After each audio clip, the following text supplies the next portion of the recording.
എന്റെ ഡാൻസ് ഒക്കെ കണ്ടോല്ലോ എത്ര പേരുണ്ട്? Okay, very good. നമ്മൾ അടുക്കളയിൽ പോകുമ്പോൾ എന്ത് ചെയ്യണമെന്ന് അറിയോ? അടുക്കളയിൽ നിങ്ങൾ ചിലപ്പം എന്തെങ്കിലും ഒരു ഭക്ഷണം ഉണ്ടാക്കാൻ വെച്ചിട്ടുണ്ടാവും.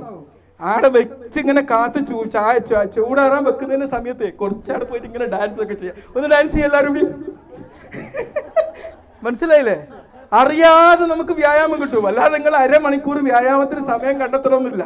എപ്പോഴും മറ്റൊരു കാര്യം ചെയ്യുമ്പം അതിനോടൊപ്പം വ്യായാമത്തിന് സമയം കണ്ടെത്താൻ നോക്കുന്ന ഒരാളാണ് ഞാൻ. നിങ്ങൾക്ക് നല്ലൊരു എക്സസൈസ് കിട്ടാനുള്ള വഴിയാണ് വീട്ടിൽ നന്നായിട്ട് കൃഷി ചെയ്യുക. നിങ്ങൾക്ക് ഇഷ്ടം പോലെ പച്ചക്കറിയും ഫ്രൂട്ട്സും വീട്ടിലുണ്ടാക്കി തന്നെ കഴിക്കുകയും ചെയ്യുക. നല്ല വ്യായാമം കിട്ടും. ഇത് നിങ്ങൾ വെള്ളം നനച്ച് കൊടുക്കുമ്പം അതിന് വളം ഇട്ട് കൊടുക്കുമ്പോൾ ഒക്കെ നിങ്ങൾക്ക് വ്യായാമം കിട്ടുക അല്ലേ? അങ്ങനെ പണ്ടൊക്കെ നമ്മുടെ നാട്ടിൽ അങ്ങനല്ലേ? ഇപ്പൊ കൊളപ്പാടുന്ന ഇടവണ്ണക്ക് ഇപ്പോൾ ആരെങ്കിലും നടന്നു പോകുന്നുണ്ടോ? ആരുമില്ല അല്ലേ? പണ്ടായിരുന്നെങ്കിലോ ഇടവണ്ണന്റെ അപ്പുറം വരെ നടക്കുക. നമുക്ക് കാലെന്തിനാ? നടക്കാനാ. അവിടെ 2 ടയറും ഇവിടെ ഒരു പെട്രോൾ പമ്പും വെച്ച് നമ്മളെങ്ങോട്ട് ആക്കിയാൽ പോരായിരുന്നു.